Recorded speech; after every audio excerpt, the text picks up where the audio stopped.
Welcome, tennis fans, to the 11th episode of Tennis Shivers, Exploring the Game, the podcast that delves into the heart of the tennis world. I'm your host, IBJ, and in today's episode, we'll be talking about the Cancun Finals and the Paris Masters tournament. And I know that both finals will be happening on Sunday, which is the day before my podcast is going to be released. So I won't be doing much predicting because by the time my prediction comes out, you guys already know the winner because I'm recording this on a Saturday. So I will just be talking about what happened in the previous rounds and a lot of talk surrounding the structure of the tournament for both of these tournaments and just some WTA and ATP problems that the players have obviously shined light to that I think I should also talk about. And also, my voice may sound a little bit weird because I just came back from a Taylor Swift movie and I was shouting my lungs out to Taylor Swift. I love her. So sorry if my voice sounded a little weird. And if you haven't subscribed to my YouTube channel, you guys just subscribe to my YouTube channel. You can find my YouTube channel by clicking on the link in the description and subscribe and like this YouTube video. If you guys haven't done that or aren't listening on YouTube, please make sure to rate my podcast on the platform you're using to listen. And also follow my social media, that is Instagram and Twitter, using @TennisTrivers. That is @TennisTrivers. And we kind of have a lot to talk about today, so let's get right into today's episode.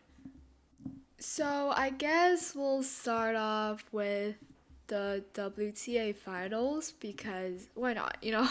So I'll first be summarizing what happened and then just some talk surrounding it. So basically, this WTA Final is basically a yearly event that happens towards the end of the season. Basically, the top 8 best players on the WTA, which is the women's side, to compete to see who is the year-end champions. And it is a really important tournament because it's all the best players and they play in round robin. So even if you lose, you don't immediately get eliminated. There's 3 matches you can play in group stage because each group has 4 people. And they didn't announce the venue for the WTA Finals for a long time. I think it was announced 2 months ago, and everybody in the tennis community was we have to know where the WTA final was held because last year it was held in Texas and they also announced it late. So as a result, not many people showed up to see brilliant tennis. So we were hoping that things were gonna get better this year, but it actually didn't get any better. And basically it takes place in Cancun, and first of all, this is a problem because Cancun is, I believe, currently in its hurricane season, which means there's a lot of rain delays and super windy. I was watching the match between, I think, Murray Sakkari and Sabalenka, and we'll talk about the scores later, but it was really windy. You can see from what they're wearing, it was just really windy and the ball keeps on going different places. I think it's just really bad that this is where they hold the WTA finals and the time that they announced it because it's so much later that really players couldn't train with that wind and they don't know how to manage extreme wind. And it's just there isn't that much people there because of the late announcement, obviously. So moving on from that, we'll talk about the WTA, what happened, the scores. So the scores really wasn't that great. There's a lot of bagels, and I'll just start off with how Arina Sabalenka destroyed Maria Sakkari. And I guess I couldn't say much because Maria Sakkari was indeed an alternate. She was not gonna be in this event, but Muhova had an injury, so Sakkari had to replace her, and she got a bageled and breadstick. And for those of you who doesn't know, bageled is losing 0-6, and breadstick is losing 1-6. So she lost 0-6, 1-6. So it's just kind of sad. And also, there was another bagel by Coco Gauff who literally did the same thing to Ons Jabbar with the score of 6-0, 6-1, which is also a bagel and a breadstick. And it's just, for the first few days, everyone was it's so boring. And a lot of players were because the courts, obviously it's a last minute put together venue. The courts have a lot of problems, like it bounced weirdly, has a bad bounce, and because of the wind it's really hard to hit the ball. So a lot of players were complaining, especially Arena Sablenka and Mondrosova, who shared like a Instagram story, I believe, Marketa Mondrosova, of like the courts and how you can see it's uneven and how bad the bounces were. So I think the players were really mad about just the whole situation and how this thing is like just put together at the last minute. However, it's just like the player who are losing that's complaining. Well, Arena Sabalenka did win and she complained too, but it's just a lot of players were complaining. However, I think the matches did get interesting. An interesting match I will be talking about is Elena Rybakina and Maria Sakkari in group stage. So they played 3 set. Obviously, there's a big one in the first, which Elena Rybakina did a 6-0 on Maria Sakkari. But apart from that, the last 2 sets were really entertaining. So Elena actually lost the tiebreak in the second with a score of 4-7, and she won the tiebreak in the third set, the deciding set, with a score of 7-2. So I guess we could say that it was an interesting matchup, and despite the first set score, I think it was a good match. I'll leave the link of the highlight down below, obviously. And the thing that I think set them apart is probably breakpoints conversion, because even though they both didn't have a high percentage of conversion, but Elena Rybakina converted 4 out of 9, whereas Maria Sakkari only converted 1 out of 7. So I think that is a huge important part to talk about, but part of it is probably because of the first set, how it was 0-6. So yeah. And then another interesting match I will talk about, I think, is Arena Sablenka versus Elena Rybakina. The score doesn't say much. It's 6-2, 3-6, 6-3, with Arena coming out on top. But I think it was an interesting match, and both players played really, really well. I'm happy, and I'll leave the link down below as well. And then another match is basically Coco Gauff versus Marketa Vondrousova. It was really fun. I think this is the best match of this tournament so far. Our other matches has just been like 6-1, 6-2, 6-2, 6-1. So Coco Gauff beat Marketa Vondrousova with a score of 5-7, 7-4 in the second set tiebreak, and 6-3. So I think this was actually a decent match, and both players, I believe, played really, really well. And Coco Gauff has just always been playing really well since obviously her win at the US Open, and Marketa's been doing really well too, because obviously she won Wimbledon this year, and that's a huge achievement for her. But I do want to point out that I believe Iga's really hot right now, because she's on a 9-match winning streak and she's just doing super well. She's obviously number 1 in her group and all that, so I'm looking forward to see her potentially win the finals. I don't know. And I just want to say that I feel really sorry for Ons, because she had an amazing year in the beginning and towards Wimbledon. As everyone knows, she made it to the finals. But I'm just really sad for her, because she really didn't perform best at the end of the year. Obviously, she got the flu. I think at US Open, it was the sickness that's going on around. And it was just really sad, because I really want her to win a Grand Slam, because I think she deserves it. Because she's been in like 3 Grand Slam finals now. But she really underperformed, in my opinion, at this final tournament. So basically, she got bagelled and Britsticked by Coco Gauff, and then she won against Marketa Vondrousova, which is good, because it was basically a revenge against her Wimbledon loss. But she also lost against Iga. Basically, she got Britsticked, and then the second set score was 2-6. So it's just kind of sad, and I believe that it isn't the best ideal tournament for her. But speaking on the WTA Finals event, the semifinal was just going on, and the first semifinal was by 2 fellow Americans, Jessica Pegula and Coco Gauff. And Jessica Pegula came out on top with a score of 6-2, 6-1 against Coco. And this is crazy, because I think in my last episode, or last episode, I predicted how I think Jessica Pegula would do well.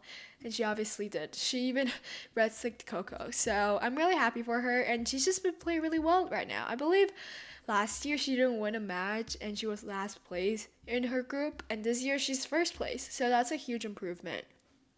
And then the second semifinal is going on right now, which is Arena Sabalenka versus Iga Swiatek.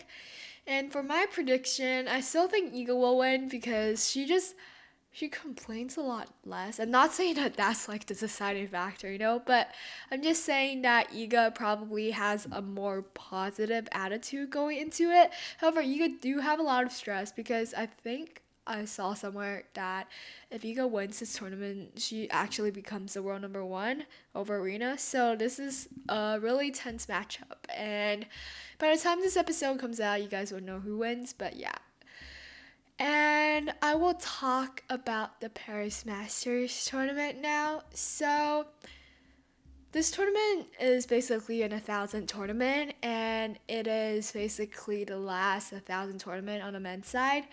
And it takes place, obviously, hence the name Paris. But this tournament is really, how do I say it? It's kind of similar to the Cancun situation, but it's different considering players are like, they're complaining, yes, and they're like withdrawing from the tournament. And this is just, I think, a common phenomenon that's been going on at this Paris Masters tournament. But a lot of players just, it's like really packed. Like you have to play day after day after day. So everyone's just struggling a lot physically. Like everyone has to play, like, for example, Sinner, he played until like 2:30 a.m., I believe. And then he had to play in like literally like not even 12 hours. So that's just really unfair to the players. I dislike this situation a lot, and I just can't believe that the WTA and ATP are still doing this to their players. However, I do want to mention some interesting things that happen.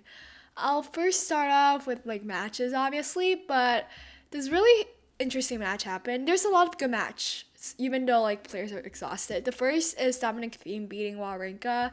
It was really good. The score was 3-6, 6-3, 7-5, and Dominic Thiem played really good. I'm just happy that I think he had like a great end of the year because he obviously made it to like the second round of Paris Masters, which is super great considering it's an 1,000 tournament. And Dimitrov also played an amazing match against Lorenzo Musetti, which he obviously came out on top with the score of 6-3 in the deciding set, and there was a tiebreak, so I'll also leave the link to this down below.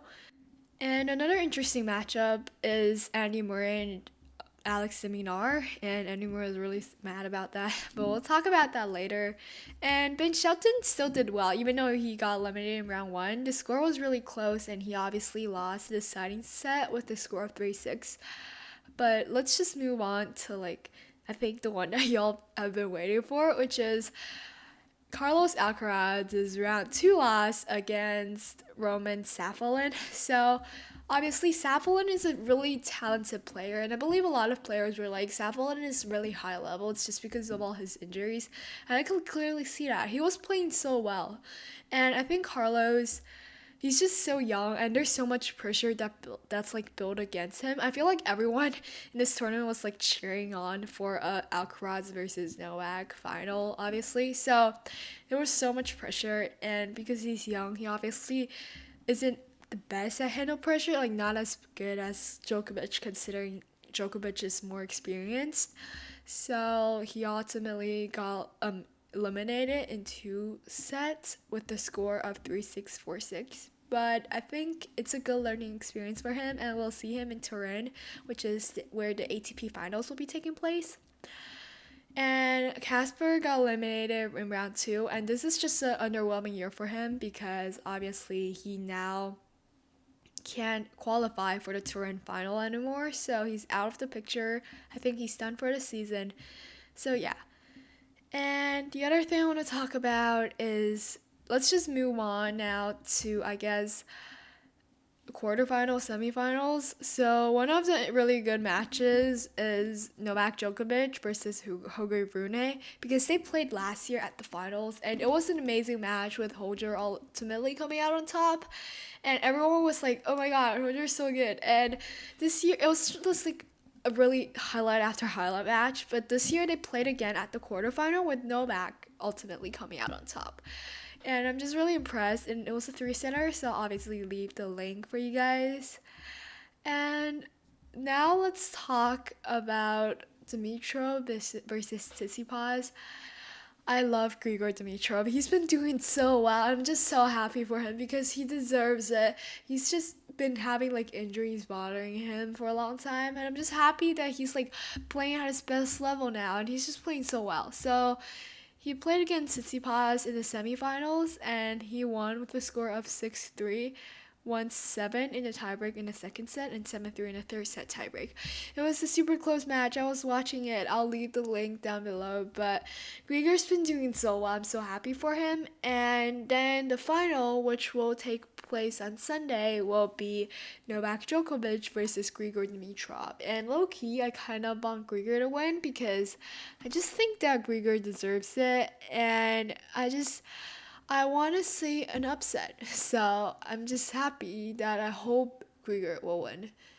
And moving back to what I was talking about before about the whole tournament issue. So basically, a lot of players withdrew because they just simply didn't have enough time to rest.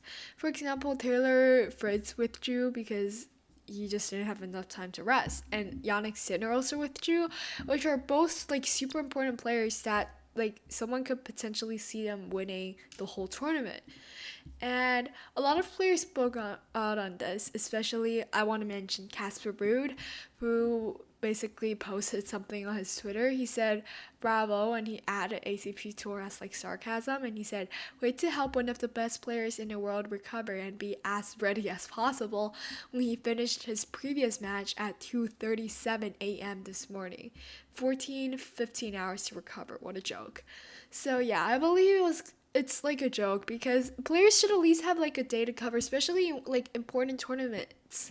So it's just something that I think we should all talk about because it's just, a lot of, how do I say it? Like a lot of incapabilities from the WTA and ATP side. Or I'm not saying that like they're not like doing not good. I'm just saying that like they should be doing their jobs as to help and maintain the players' well-being. But yeah, and I think that's all for today's episode. Thank you so much for listening. I really hope you guys enjoyed. I feel like I talked too fast. I like didn't even take a break. I just talked. But I hope you guys enjoyed this episode a lot. If you want to, please subscribe to my YouTube channel, rate my podcast, follow my social media, Instagram, Twitter, using @TennisTraverse. And that's it. And we'll talk next time about the WTA final results, the Paris Master final results, and predict the Turin ATP finals.